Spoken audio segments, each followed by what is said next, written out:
चलो देखो है बांध, इसके पहले आप लोगों ने पढ़ लिया। जल संसाधन को भी देख लिया जिसमें 97 है। अब बात मत करना। 97.5% माने जल ऐसा था जो खारा जल था। 2.5% जल ऐसा था जो पीने योग्य जल था। उसको भी हमने कई भाग में बांटा था। उसके बाद हमने देखा था बहुउद्देशीय परियोजना। अगर किसी एक चीज को बना करके उससे कई मल्टीपर्पज कार्य ले लो तो उसे क्या कहा जाता है? बहुउद्देशीय। ऐसे बांध बना करके कई कार्यों को किया जाता है, इसीलिए उसको बहुउद्देशीय नदी घाटी परियोजना कहते हैं। अब दामोदर नदी घाटी परियोजना कहाँ स्थित है? कहाँ? झारखंड में। किस? झारखंड में। और दामोदर नदी को किसका शोक कहते हैं? हम ऐसे पूछेंगे रैंडम, आप बता लोगे ना। शिव समुद्रम जलप्रपात किस नदी पर है? कावेरी नदी। किस नदी पर? शिव का जोश, जोग गोरसप्पा शरावती नदी। ऐसे याद करना, शिव का जोश, शिव समुद्रम कावेरी नदी, जोग गोरसप्पा जोश शरावती नदी, जोग गोरसप्पा शरावती नदी, और शिव समुद्रम जलप्रपात कावेरी नदी।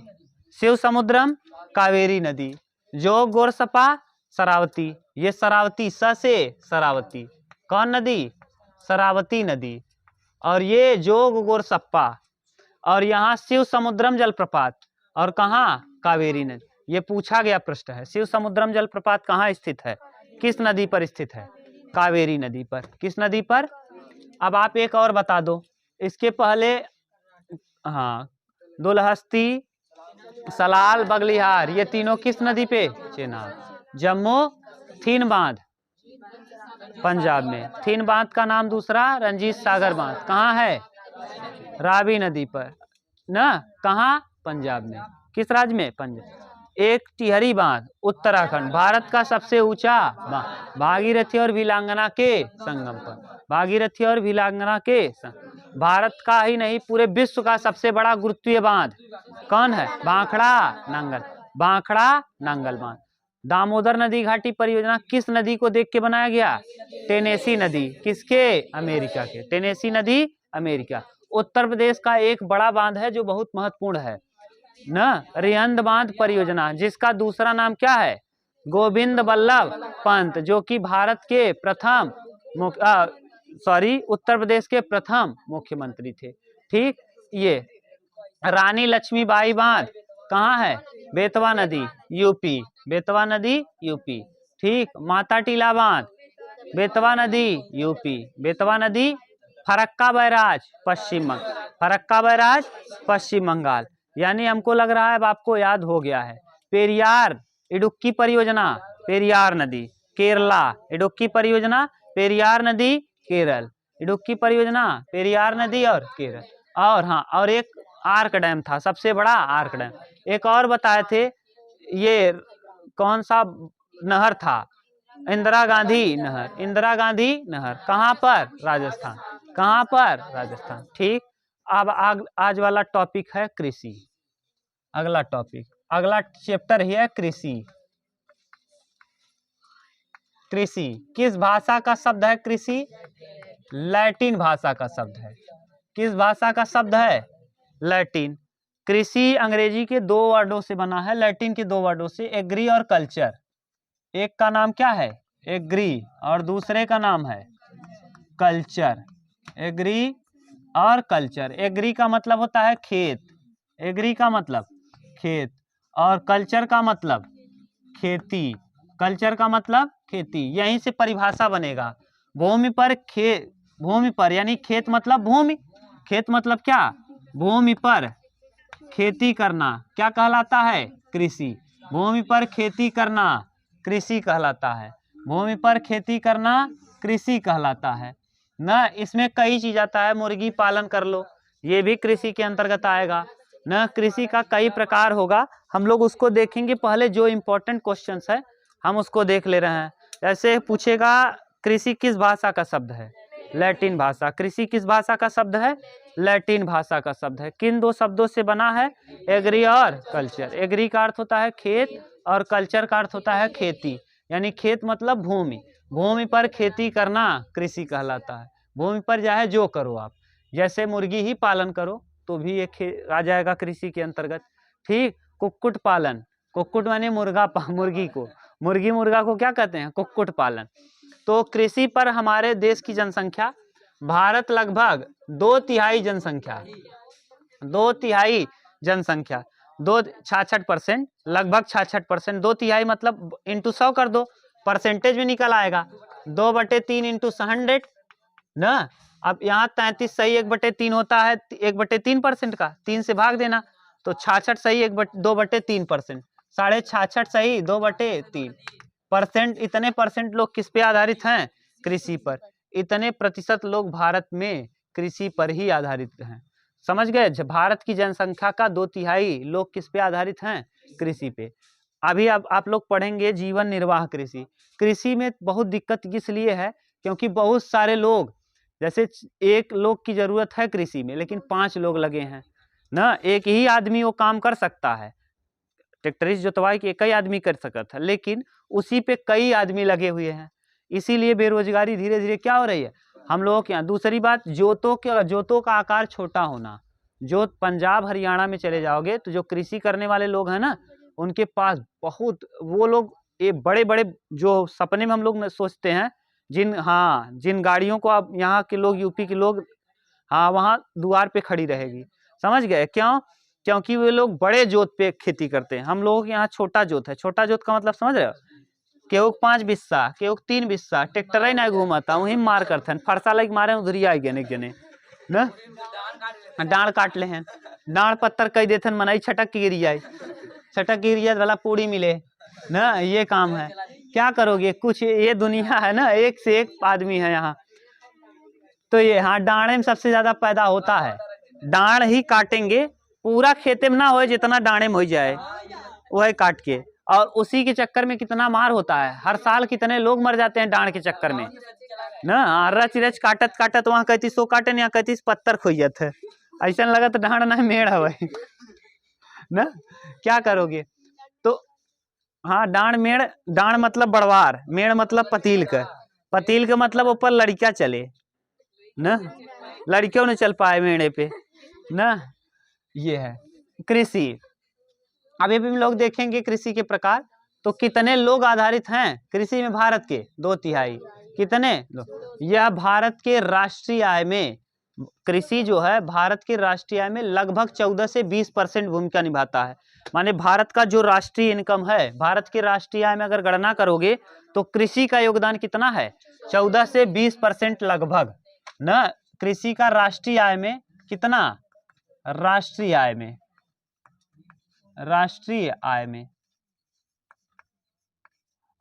14 से 20% लगभग योगदान है। 14 से 20% लगभग लिख देना, कितना, लगभग इतने का योगदान है, लगभग योगदान है। ठीक, योगदान बोलो, कोई दिक्कत नहीं, इतना लगभग योगदान है। अब यही आएगा, अब कुछ चीजें जो इंपॉर्टेंट पहले वही कर ले रहे हैं, फिर यहाँ जीवन निर्वाह कृषि क्या है, कृषि का कौन कौन प्रकार होता है, ये सब हम लोग देखेंगे। यहाँ देख लो, और कि हरित क्रांति माने कृषि के क्षेत्र में आया एक बदलाव था, और कृषि के क्षेत्र में 2 संस्थाओं की भी स्थापना की गई, RRB, एक का नाम है क्या, RRB, rural regional bank, rural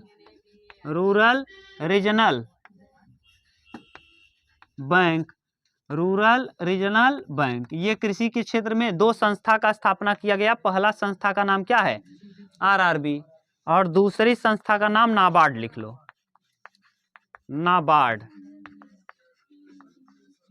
national bank for agriculture and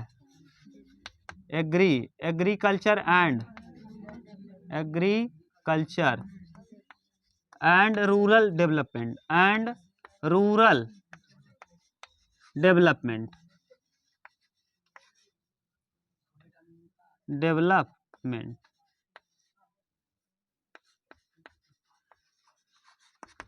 ठीक, ये 2 संस्थाओं की स्थापना की गई कृषि के क्षेत्र में विकास करने के लिए।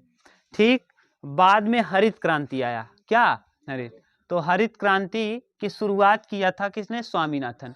अब देखो विश्व में अगर कहेगा तो नॉर्मन बोरलॉग, और भारत में कहेगा तो स्वामीनाथन। आप बताओ भारत में ज्यादातर लोग जी खा रहे हैं स्वामी बन के ना। अगर देखो कितने लोग ऐसे जी खा रहे हैं ना। अभी चले जाओ मेले में, एक से एक मिलेंगे आपको देखने। कुछ पता नहीं नॉलेज है कि नहीं है।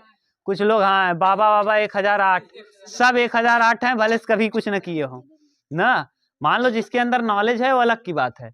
कुछ लोग के अंदर नॉलेज नहीं है, इस समय आराम से जी खा ले रहे हैं और बढ़िया पैसा कमा ले रहे हैं। थोड़ा मंत्र चार छह पढ़ लिए हैं और अपना टीका यहाँ बनवा लिए हैं, ओम ठोक दो माथे पे यहाँ, और उसके बाद 10 रुपया दो ना। बदनाम कर रहे हैं धीरे धीरे, ये धर्म को बदनाम कर रहे हैं ना धीरे धीरे। भैया क्या करोगे? तो अब बताओ, यानी सबसे पहले कृषि के क्षेत्र में आया कौन? हरित क्रांति। हरित क्रांति, हरित क्रांति, हरित क्रांति के जनक भारत विश्व में कहेगा। हरित क्रांति की शुरुआत भारत में कब हुई? भारत में 1967 में। भारत में 1967 में शुरुआत की गई। और इसकी शुरुआत किसने किया था? 1967 में। भारत में 1967 में शुरुआत ठीक। और स्वामीनाथन ने किया। किसने शुरुआत किसने किया? स्वामीनाथन। तो भारत में स्वामी टाइप के लोग होते हैं, तो ऐसे याद कर लेना, स्वामीनाथन। और अगर विश्व में कह देगा हरित क्रांति की विश्व में शुरुआत किसने किया था? विश्व में नॉर्मन बोरलॉग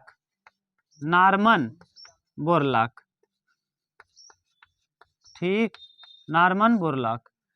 एक चीज और याद रखना, दूसरी हरित क्रांति भारत में कब चलाई गई? 1983 में ना। इन दोनों हरित क्रांतियों में मुख्य उद्देश्य क्या था? उपज का विकास करना। और इन दोनों में ही गेहूं और चावल को प्रमुख विकास किया गया, जिसमें ज्यादा विकास किसका हुआ? गेहूं। तो इसमें गेहूं और चावल का विकास किया गया, और जिसमें ज्यादातर विकास किसका हुआ? गेहूं का।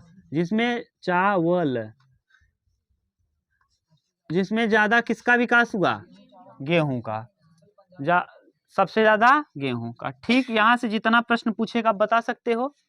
बताओ भारत में हरित क्रांति के जनक कौन है? डॉक्टर स्वामीनाथन। विश्व में भारत में हरित क्रांति की शुरुआत कब की गई? 1900। दूसरी हरित क्रांति कब चलाई गई? 1913। दूसरी हरित क्रांति के दौरान सबसे ज्यादा विकास किस खाद्यान्न का हुआ? गेहूं का। किसका? गेहूं और चावल दोनों का हुआ, जिसमें गेहूं का कुछ ज्यादा ही। अब कुछ खाद्यान्न के नाम और कुछ क्रांतियों के नाम लिख लो। जैसे हरित क्रांति किससे संबंधित है? खाद्यान्न उत्पादन से। तो हरित क्रांति का संबंध, हरित क्रांति का संबंध है खाद्यान्न उत्पादन। किससे? खाद्यान्न उत्पादन। आपसे पूछेगा हरित क्रांति का संबंध खाद्यान्न उत्पादन से। गोल क्रांति पूछ ले, गोल क्रांति। अब आलू का, हाँ आलू टमाटर। गोल क्रांति किससे है? आलू टमाटर, आलू। गोल क्रांति का संबंध आलू से है। गोल क्रांति का संबंध आलू से, आलू ही देगा। पीली क्रांति तिलहन से, पीली क्रांति तिलहन से, पीली क्रांति तिलहन से, तिलहन। सरसों मत लिखना, तिलहन में सरसों ही तेल देता है क्या? तिल्ली भी देता है। तो तिलहन के अंतर्गत सब आ जाता है। दलहन माने दाल सभी, और तिलहन माने जितने भी तिलहन हैं तेल वाले सभी। तो ये पीली क्रांति किससे है? सुनहरी क्रांति। हाँ सुनहरी माने सुनहरी क्रांति है जूट और फल से, जूट और व फल से, जूट व फल। भूरी क्रांति किससे है? नीली क्रांति मत्स्य, नीली क्रांति का संबंध किससे है? मत्स्य से, मत्स्य उत्पादन।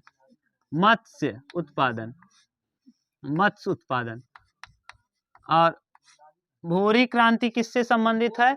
हाँ ये जो खाद, कोक नहीं, ये जो खाद है गोबर वाला, उससे संबंधित है भूरी क्रांति।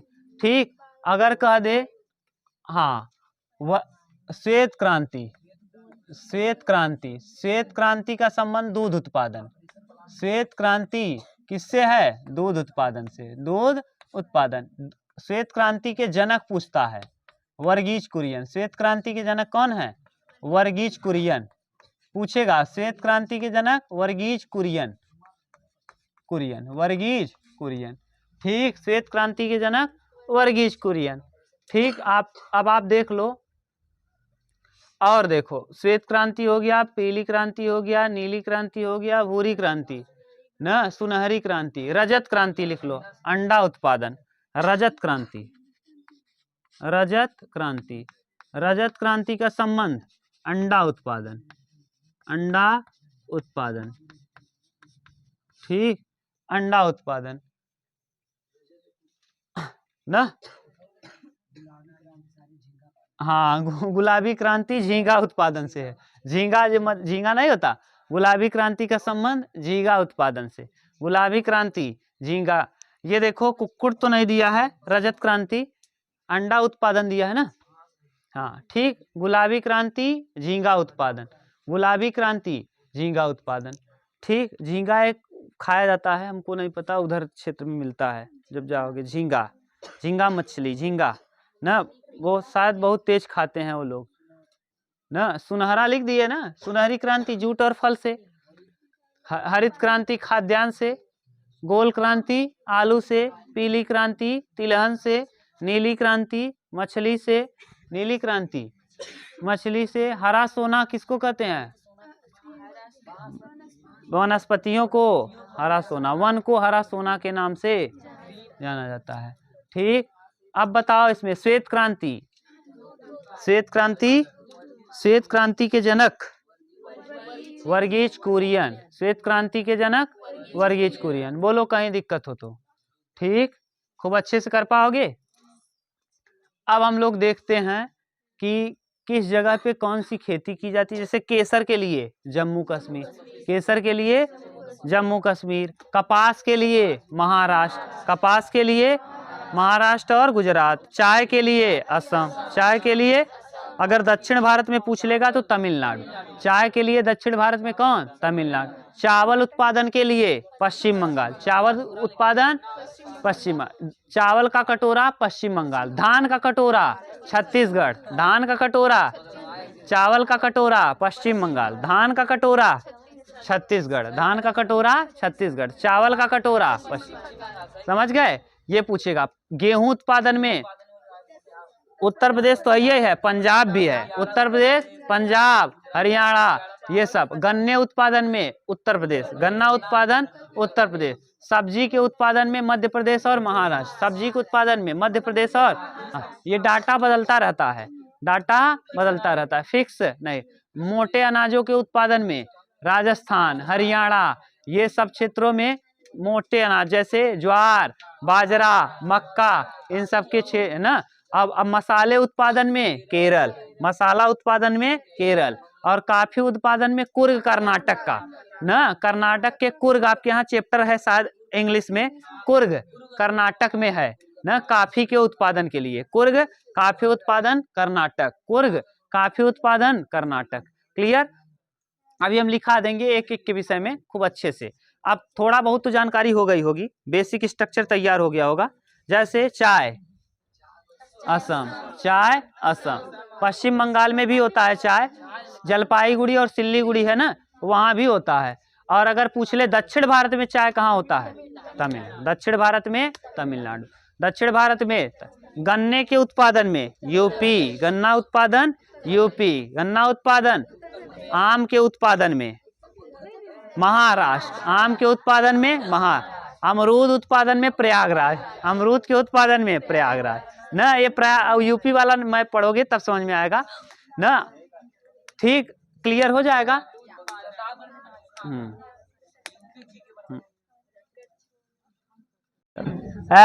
अब देखो कुछ जो इम्पोर्टेंट है ना, हम इसीलिए एक जगह कर दे रहे हैं।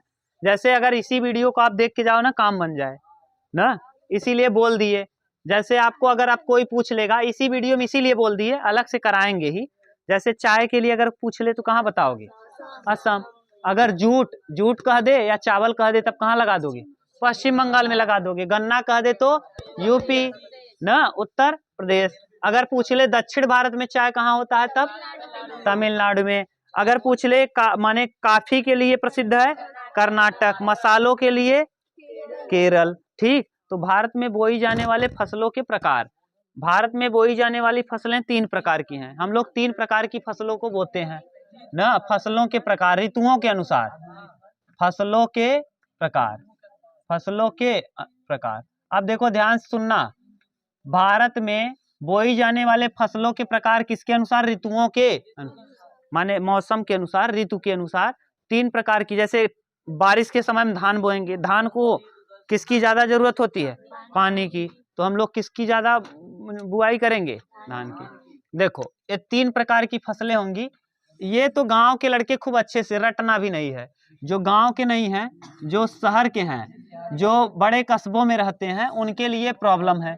बड़े कस्बों कहने का सेंस जैसे जो प्रयागराज में ही हमेशा रहा है ना, जो टाउन में रहता है उसको कभी गांव नहीं देखा है, तो उसको ये भी नहीं पता रहता कि आलू जमीन के अंदर से निकलता है ना। कुछ लोग मुंबई में रहते हैं ना, बहुत पहले से हमारे भाई रहते हैं। एक बार हम गए थे तो वहाँ हम कहे कि आलू जमीन से निकलता है, हूँ हम कहा हाँ ना, तो उन लोगों से बाजी लगाने के लिए तैयार हो जाएंगे आपसे, वो शर्त। ठीक, तो ये देखिए, हाँ अरे भैया एक बार हमारे गांव में ही, हमारे गांव, अब आप लोग हो नहीं मेरे गांव के, उधर बगल उस तरफ ना, ये जो अरे गांधी के, हाँ गांधी यहाँ की लड़कियां, जो रुपेश नहीं, उनके जो भाई रहते हैं, अरे सूरज के, सूरज नहीं है, अरे सूरज उनके यहाँ के, अरे जो गाड़ी ओड़ी रखे हैं, उनके एक भाई नहीं रहते बाहर, हमेशा रहते ही नहीं गांव में। अरे भूपेंद्र के भाई क्या नाम है? हाँ वो हमेशा कहाँ रहते हैं, जो भी हैं, किसी के, हाँ नहीं पता ना, ये गांव में नहीं रहते, इसलिए इसको भी नहीं पता, हमको भी नहीं पता। वो लोग गांव में रहते ही नहीं। एक बार आए थे, हम आलू खोद रहे थे ना, हम पूरा देख रहे थे, वीडियो बना रहे थे, गजब। हम आलू खोद रहे थे, उसी में बैठ के, और खूब महिलाएं, एजेड महिला और 2-3 उसकी लड़कियां थी, सब वहां बैठ के देख रही थी। और खोदिए भैया, और खोदिए, मजा आ रहा है। तो गए, और उनका उम्र था, शादी एक लड़की का हुआ था, उसको सोचो मजा आ रहा था। कह रहे मैं भी खोद सकती हूँ, हम कहा लीजिए ना। ये है, सोचो नहीं देखे ना बेचारे, वो कूले में से निकल रहा है, वो लोग खुश हो रहे थे, ऐसा लग रहा है जैसे छोटे लड़के खुश हो रहे हो ना। तो देखो फसलों के प्रकार, एक आ जाएगा रबी, रबी की फसल, रबी की फसल, रबी की फसल। रबी के बाद खरीफ की फसल, खरीफ की फसल, खरीफ, खरीफ की फसल, और जायद की फसल। कौन सी? जायद, जायद की फसल।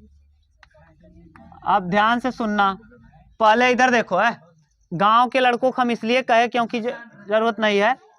गेहूं जब बोया जाता है उस समय जितनी चीजें बोई जाती हैं सब की सब रबी की। अब बताओ आप गांव के हो, गेहूं के समय में चना बोया जाता है, गेहूं के समय सरसों बोया जाता है, गेहूं के समय जौ बोया जाता है, गेहूं के समय मटर बोया जाता है, गेहूं के समय मसूर बोया जाता है, गेहूं के समय अरसी बोया जाता है। बताओ जितनी भी चीजें गेहूं के समय में बोई जाती हैं सब की सब किसकी फसलें हैं? हाँ रबी की। तो ये तो आपको दिक्कत नहीं होगा। देखो इसका समय क्या है, जब ये बोया जाएगा ना, ठंडी का मौसम रहेगा। कैसा मौसम? अक्टूबर नवंबर, अक्टूबर नवंबर। बोने का समय अक्टूबर नवंबर, बोने का समय, हाँ बोने का समय है। और काटने का समय मार्च अप्रैल। अभी मार्च देखो आ रहा है ना, मार्च अप्रैल, इसी समय अब हम लोग क्या करेंगे, अब गेहूं काटेंगे, कटेगा। बोने का समय, कटने का समय। बोया कब जाता है ये पूरा लिख सकते हो। रबी की फसल जो कि अक्टूबर नवंबर में बोई जाती है, इस समय मौसम ठंडा रहता है। और जब काटा जाता है शीत ऋतु में, और जब काटा जाता है तो ग्रीष्म ऋतु आ जाता है। और गेहूं काटते समय पूरा कड़कड़ाहट है ना, बहुत ज्यादा जलन होता है। ठीक, हाँ बाबू शर्ट पहन के जाना पड़ता है अक्टूबर। अब देखो इसका ट्रिक क्या है?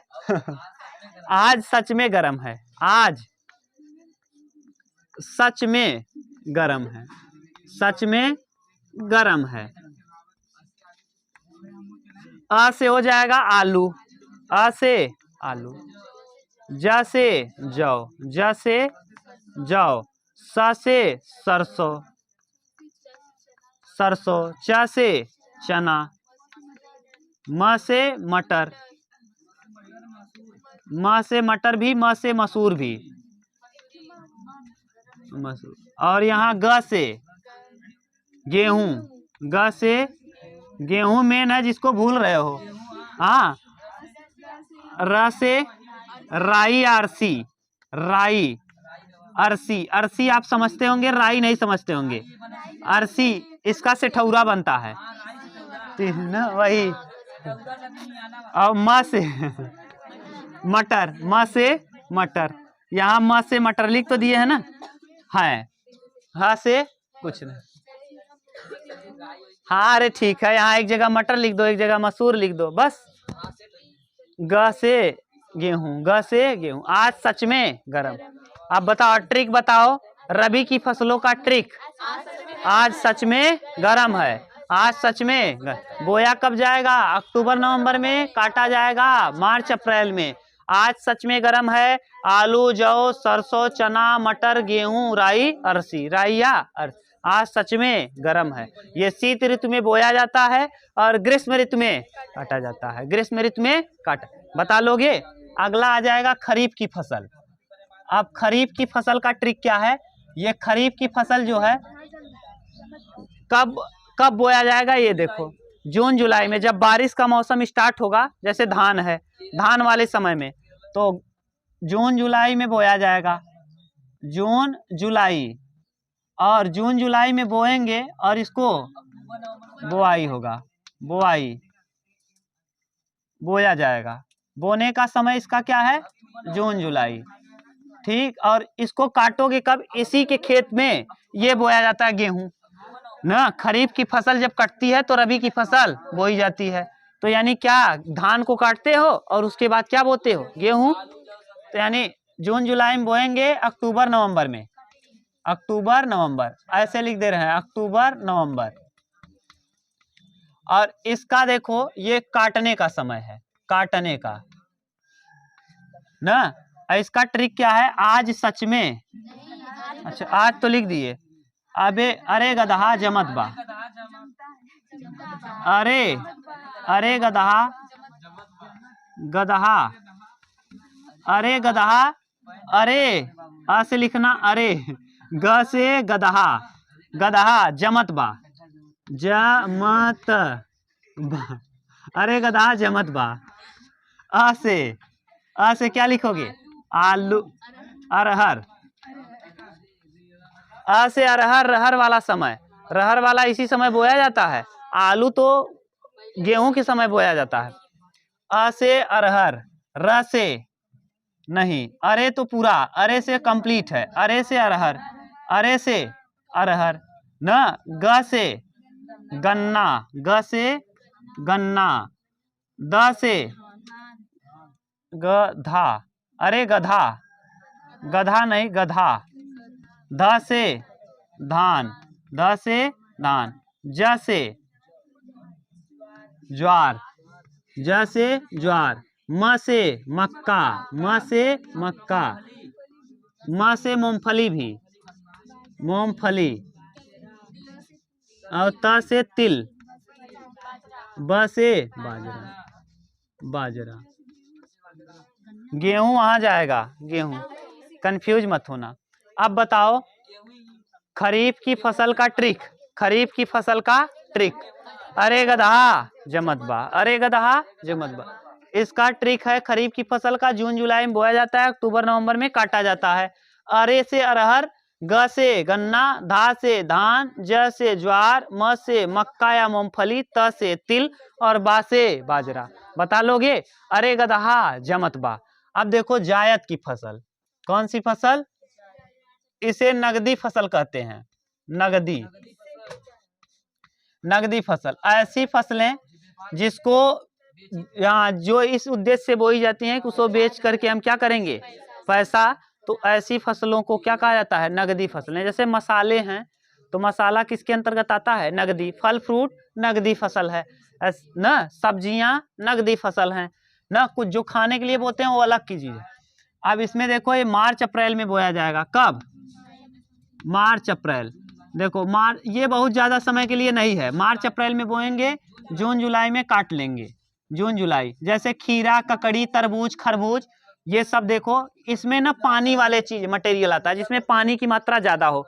जैसे खीरा है, ककड़ी है, हरुमाना है, हरुमाना जेके तरबूज कहत है, कलिंगर कहते हैं महाराष्ट्र में उसको कलिंगर, खरबूजा कहते हैं, सब्जी है। ये सब किसके अंतर्गत आएगा, जायद की ना। इसमें जैसे इसका ट्रिक क्या है, खीरा खाकर ताऊ मरा, खीरा खाकर ताऊ मरा, ताऊ मरा। खी से खीरा का खीरा रहेगा, खीरा। खा से खरबूजा, खरबूजा, ठीक। क से ककड़ी, ताऊ से तरबूज, ऊ से उड़द, उड़द पे लगाना स्टार, उड़द, उड़द, उड़द पे स्टार लगा लेना। म से मूंग, म से मूंग, और र से कुछ नहीं, र साइलेंट है, र। तो खीरा खाकर ताऊ मरा, खीरा खाकर ताऊ मरा ना। अब ये देखो चारा है, इसी में चारा आ जाएगा। तो अब बताओ नगदी फसल किसे कहेंगे, जायद की। देखिए जायद की फसलों का ट्रिक, खीरा खाकर ताऊ मरा, खीरा खाकर ताऊ मरा। खी से खीरा, क से खा से खरबूजा, क से ककड़ी, त से तरबूज, ऊ से उड़द, म से मूंग। अब एक बार रिपीट कर लो पूरा ना, इस रिपीट को हम अपलोड कर देंगे वीडियो। चलो रबी की फसल, रबी की फसल का पहले ये देखो कब बोया जाता है, अक्टूबर नवंबर में बोया जाएगा यानी शीत ऋतु में, और काटा जाएगा माने गर्मी के मौसम में, ग्रीष्म ऋतु में, मार्च अप्रैल में। इसका ट्रिक क्या है, आज सच में गर्म है। आ से आलू, ज से जौ, स से सरसों, च से चना, म से मटर, म से मसूर, ग से गेहूं, और र से राई, ठीक। अब यहाँ अगला, अब देखिए खरीफ की फसल। खरीफ की फसल कब बोई जाएगी, जून जुलाई में बोई जाएगी, अक्टूबर नवंबर में काटी जाएगी। इसके अंतर्गत इसका ट्रिक क्या है, अरे गदहा जमत बा, अरे गदहा जमत बा। अरे से अरहर, ग से गन्ना, ध से धान, ज से ज्वार, म से मक्का या मूंगफली, और त से तिल, और बा से बाजरा। एक चीज याद रखना कि अगर आपको याद है धान ना, तो धान के समय में जो भी बोया जाएगा सब का सब खरीफ का फसल, और गेहूं के समय जो जो बोया जाएगा सब का सब रबी का फसल। अब आ जाओ जायद की फसलें, फल फ्रूट जो भी आएगा, जैसे पानी वाला, जो पानी का मटेरियल ज्यादा है वो सब इसी समय बोया जाएगा, जायद। इसी को कहते हैं नगदी फसल। इसमें और क्या आता है, जैसे इसके अंतर्गत मसाले भी आते हैं। तो जायद की फसल को नगदी फसल कहते हैं। इसके बोने का समय मार्च अप्रैल, और काटने का समय जुलाई अगस्त। इसमें खीरा खाकर ताऊ मरगा, तो खीरा से खीरा, खा से खरबूजा, क से ककड़ी, ता से तरबूज, ऊ से उड़द, और म से मूंग। ये है ट्रिक। अब कल हम लोग आगे कर लेंगे जो बचा है, ठीक। चल।